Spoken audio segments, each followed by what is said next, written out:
Assalamualaikum warahmatullahi wabarakatuh. Shalom, Om Swastiastu, Namo Buddhaya, dan salam pendidikan bagi kita semua. Halo teman-teman semuanya, pada kesempatan kali ini kami dari kelompok 5 akan memaparkan materi mengenai permodalan di dalam kesehatan terbatas. Mungkin teman-teman dapat disarankan, yuk kita simak. Baik, untuk yang selanjutnya kita akan membahas terkait dengan modal perseroan terbatas. Dalam hal ini perlu kita ketahui bahwasannya modal merupakan salah satu unsur fundamental dari pendirian perseroan terbatas, di mana tanpa adanya modal yang terstruktur dan juga terorganisir dengan jelas, perseroan terbatas tidak akan dapat menjalankan aktivitasnya dengan baik. Pada pasal 37 sampai 31 sampai dengan pasal 47 Undang-Undang Nomor 40 Tahun 2007 tentang perseroan terbatas telah disebutkan bahwasannya terdapat 3 jenis modal. Yang pertama adalah modal dasar, di mana modal dasar merupakan jumlah keseluruhan dari saham yang dapat diterbitkan oleh perusahaan itu sendiri, ataupun dengan kata lain, modal dasar merupakan seluruh jumlah saham yang dapat dikeluarkan dan juga dicantumkan dalam anggaran dasar perusahaan. Sebagai contoh, sebuah perusahaan ataupun perseroan terbatas menggunakan modal sebanyak 150 juta. Maka 150 juta tadi akan dikonversikan menjadi 1000 lembar saham yang per lembarnya akan dihargai sebanyak 150.000 dan jika dikalikan akan mencapai modal 150 juta. Dan yang kedua adalah modal yang ditempatkan. Modal ditempatkan merupakan modal yang dapat ataupun juga dapat disanggupi oleh para pendiri dan juga pemegang saham untuk diambil ataupun untuk dibeli. Dalam pasal 31 ayat 1 dan juga ayat 2 Undang-Undang Nomor 40 Tahun 2007 tentang perseroan terbatas, modal ditempatkan adalah sebanyak 25% dari modal dasar. Di mana sebagai contoh, misal perseroan terbatas menggunakan modal sebanyak 50 juta, maka modal ditempatkan adalah sebanyak 12.500.000 rupiah. Baik, untuk yang terakhir adalah modal disetor. Dalam hal ini, modal disetor merupakan saham yang telah dilunasi yang tadinya telah diambil oleh para pendiri perusahaan ataupun juga pemegang saham. Dan nantinya saham itu akan kemudian dimiliki oleh orang yang telah memberikan ataupun juga melunasi. Tata cara pendirian PT. Pendirian perseroan terbatas telah diatur pada pasal 7 hingga pasal 18 Undang-Undang Nomor 40 Tahun 2007 tentang perseroan terbatas. Lebih lanjut, untuk mendaftarkan perseroan terbatas diperlukan langkah-langkah sebagai berikut.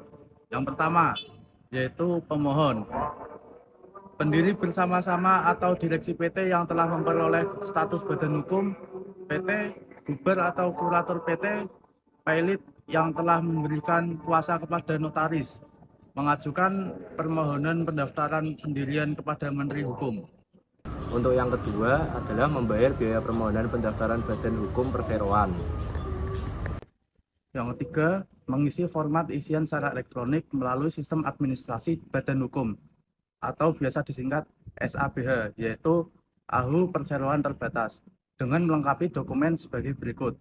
Yang pertama, pernyataan secara elektronik dan pemohon tentang dokumen untuk pendirian PT yang telah lengkap. Yang kedua, salinan akta pendirian PT yang diunggah kepada SABH. Yang ketiga, meminta akta pendirian PT atau meminta akta perubahan pendirian PT. Yang keempat, minta akta peleburan dalam hal pendirian PT dilakukan dalam rangka peleburan. Yang kelima, surat pernyataan kesanggupan dari pemilik untuk memperoleh keputusan dan persetujuan atau rekomendasi dari instansi teknis atau untuk PT bidang usaha tertentu. Yang keenam, surat pernyataan kesanggupan dari pendiri untuk memperoleh nomor pokok wajib pajak dan laporan penerimaan surat pemberitahuan tahunan pajak. Dan yang terakhir, salinan surat keterangan mengenai alamat lengkap PT dari pengelola gedung atau instansi yang berwenang. Dan untuk langkah terakhir, dokumen-dokumen terkait akan disimpan oleh notaris. Kemudian, Menteri Hukum akan menerbitkan sertifikat pendaftaran badan hukum perseroan secara elektronik. Lalu, pemohon melakukan pencetakan sertifikat pendaftaran badan hukum secara mandiri menggunakan kertas berwarna putih. Anggaran dasar PT merupakan ketentuan pokok yang menjadi dasar hukum dalam pendirian dan pengelolaan perusahaan. Anggaran dasar PT dibuat dalam akta pendirian PT dan berfungsi sebagai pedoman perusahaan dalam menjalankan kegiatan usahanya. Dengan adanya anggaran dasar, perusahaan memiliki aturan yang jelas mengenai struktur, tujuan, dan tata cara pengolahan perusahaan tersebut. Hal penting yang terdapat dalam anggaran dasar itu meliputi 6 jenis, yaitu yang pertama ada nama dan domisili perusahaan, yang kedua ada tujuan dan bidang usaha, yang ketiga ada besaran modal perusahaan, yang keempat ada pembagian saham, yang kelima ada susunan direksi dan komisaris, dan yang terakhir ada tata cara pelaksanaan RUPS. Anggaran dasar memiliki peran penting karena menjadi acuan bagi pemegang saham atau direksi dan komisaris dalam menjalankan hak dan kewajibannya. Selain itu, anggaran dasar juga memberikan kepastian hukum bagi pihak luar seperti investor dan mitra kerja, sehingga kegiatan perusahaan dapat berjalan lebih teratur dan sesuai peraturan perundang-undangan. Seiring perkembangan perusahaan, anggaran dasar dapat mengalami perubahan seperti ada perubahan nama perusahaan, ada penambahan bidang usaha, dan yang terakhir ada perubahan model perusahaan. Namun, setiap perubahan harus dilakukan sesuai prosedur hukum agar tetap sah dan dimiliki kekuatan hukumnya. Kemudian di dalam suatu perseroan terbatas itu terdapat notaris. Nah, siapa itu notaris? Notaris itu merupakan seorang pejabat umum yang diangkat oleh negara dan diberikan kewenangan untuk membuat akta otentik. Nah, akta otentik itu merupakan alat bukti yang sah secara hukum digunakan di dalam suatu perseroan terbatas. Selain membuat akta otentik di dalam suatu perseroan terbatas, notaris juga berperan untuk memberikan penyuluhan hukum, memastikan organ perseroan, dan juga menjamin ketersediaan modal bisnis dan juga kepemilikan saham. Nah, notaris di sini berperan untuk mengatur batasan antara usaha kecil dan juga usaha mikro.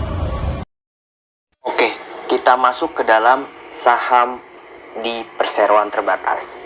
Saham sendiri merupakan bukti kepemilikan seseorang atau badan usaha dalam suatu perseroan terbatas. Dengan memiliki saham, seseorang berarti menanamkan modal dan memiliki bagian dalam perusahaan sesuai jumlah saham yang dimiliki.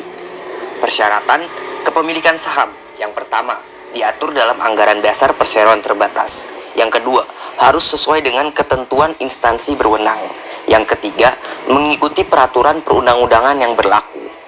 Selanjutnya, hak pemegang saham. Sesuai pada Undang-Undang Nomor 40 Tahun 2007 tentang Perseroan Terbatas, Pasal 52 Ayat 1. Hak pemegang saham adalah 1. Menghadiri dan memberikan suara dalam RUPS. 2. Menerima pembayaran dividen.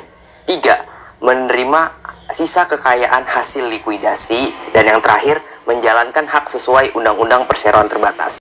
Klasifikasi saham Pasal 53. Saham dengan hak suara atau tanpa hak suara, saham dengan hak khusus mencalonkan direksi atau dewan komisaris, saham yang dapat ditarik kembali atau ditukar, saham dengan hak menerima dividen lebih dahulu, dan yang terakhir, saham dengan hak menerima atas kekayaan lebih dahulu saat likuidasi. Cara pemindahan hak saham. Pemindahan saham dilakukan secara resmi melalui akta pemindahan hak. Setelah itu, direksi mencatat perubahan tersebut dalam daftar pemegang saham agar status pemilik saham yang baru diakui secara hukum. Syarat sebelum pemindahan saham. Sebelum saham dipindahkan, pemegang saham lama wajib memenuhi beberapa syarat agar proses pemindahan berjalan sesuai dengan peraturan dan peraturan perusahaan yang berlaku. Yang terakhir adalah perubahan susunan pemegang saham wajib dilaporkan kepada Menteri Hukum dan HAM agar memperoleh pengakuan dan kepastian hukum bagi perusahaan maupun pemegang saham baru. Jadi kesimpulan yang dapat diambil adalah permodalan di dalam perusahaan itu terdapat 3 ya teman-teman. Yang pertama, modal disetorkan, modal dasar, dan juga modal perbankan.